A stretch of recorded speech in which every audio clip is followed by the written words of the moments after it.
అవతరించింది ఈ ధరణి అనే ఒక భూతం. దీనివల్ల సామాన్య ప్రజలు ఎంత ఇబ్బంది పడ్డారో మీకు ఒక ఉదాహరణ చెప్తా. అసెంబ్లీ ఎన్నికల ముందు ఆనాడు పిసిసి అధ్యక్షులు మా సిఎల్పి నాయకులు వారు పాదయాత్ర చేసేటప్పుడు ఆదిలాబాద్ నుంచి ఖమ్మం దాకా సిఎల్పి నాయకులు బట్టి విక్రమార్క గారు పాదయాత్ర చేసేటప్పుడు ప్రతి ప్రాంతంలో ఎక్కడికెళ్ళినా ఈ ధరణి సమస్యలు, పేదోడికి ఇచ్చిన భూములు ఏ రకంగా వారు ఆక్రమించారు అనేదే అనేక అప్లికేషన్లు వారి పాదయాత్రలో రావటం జరిగింది. ఆ పాదయాత్రలో వారు చెప్పారు, ఎన్నికల టైంలో పిసిసి అధ్యక్షులు అదే రకంగా సిఎల్పి నాయకులు అనేక వేదికల మీద చెప్పారు, వచ్చేది ఇందిరమ్మ రాజ్యం, ఈ ఇందిరమ్మ రాజ్యంలో తప్పకుండా మీకు న్యాయం చేస్తాం, ధరణిని తీసుకొని బంగాళాఖాతంలో వేస్తామని ఆనాడు చెప్పారు అధ్యక్ష. ప్రజలు పూర్తిగా విశ్వసించారు. ఇప్పుడున్న ప్రధాన ప్రతిపక్ష నాయకులు అనేక వేదికల్లో ఇదే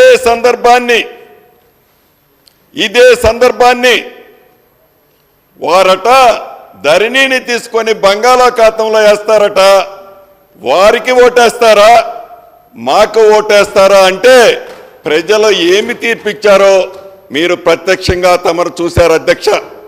అంటే ఈ ధరణితో ఏ రకమైన ఇబ్బందులు పడ్డారో మనకు తెలియంది కాదు. నిజమధ్యక్ష, ఆనాడు ఇందిరమ్మ రాజ్యంలో దేశవ్యాప్తంగా 40 కోట్ల ఎకరాల భూమిని పేదవాళ్ళకి పంచిన ప్రభుత్వం ఇందిరమ్మ ప్రభుత్వం.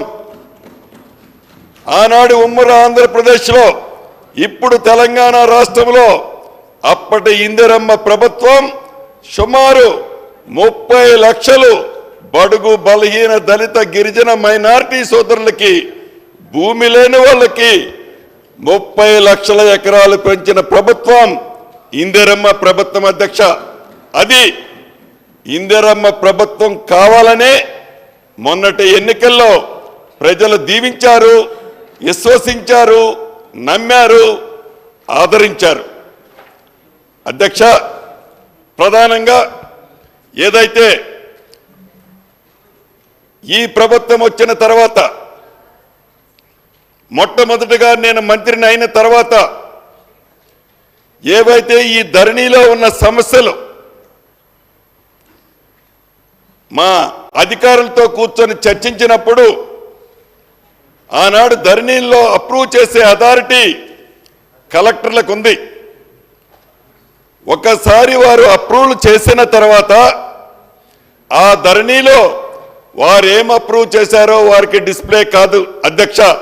వారు చూడాలనుకున్నా, అప్రూవ్ చేసిన వారు చూడాలనుకున్నా ఆ వెబ్సైట్లో ఏమి నేను అప్రూవ్ చేశానో మళ్ళీ లిస్టు కావాలంటే దొరకదు అధ్యక్ష. అంతా సీక్రెట్. సుమారు ఈ ధరణి పుణ్యమా అంటూ 18 లక్షల ఎకరాలు పేదవాళ్ల భూములని పార్ట్ బిలో పెట్టి వాటిని పరిష్కరించకుండా ఆనాడు ప్రభుత్వం అంతే వదిలేసింది అధ్యక్ష. ఇక్కడ మీరు గమనించాల్సింది ఇంకొక విషయం ఉంది అధ్యక్ష. ఏదైతే ధరణిని ఏర్పాటు చేసేటప్పుడు సుమారు ఆ పేరుతో 100 రోజులు ఏ ట్రాన్సాక్షన్స్ జరగలేదు అధ్యక్ష. ఎప్పుడైనా ఏ చట్టము తేవాలన్నా, ఏ కొత్త కార్యక్రమం చేపట్టాలన్నా ట్రయల్గా, మోడల్గా ఏదో ఒక మండలంలోనో ఒక నియోజకవర్గంలోనో శాంపుల్గా పెడతారు అధ్యక్ష. అలా పెట్టకుండా సర్వం నాకే తెలుసు అని ఏ ఒక్కళ్ళు చెప్పినా వినకుండా ఆనాడు నేను కూడా అటుపక్షాన్నే ఉన్న అధ్యక్ష. ఇక్కడున్న పెద్దలందరికీ కూడా తెలుసు. ఎవరు చెప్పినా వినేది లేదు.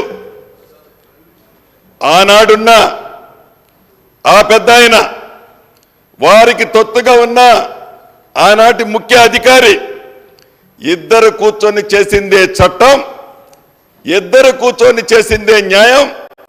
ఇది ఎట్లా అధ్యక్ష? ఇది మన భూములు కావే, ఇది మన ఆస్తులు కావే. తెలంగాణ రాష్ట్రంలో కోట్లాది మంది ఆస్తులకి మనం ఒక గార్డెన్గా ఉన్న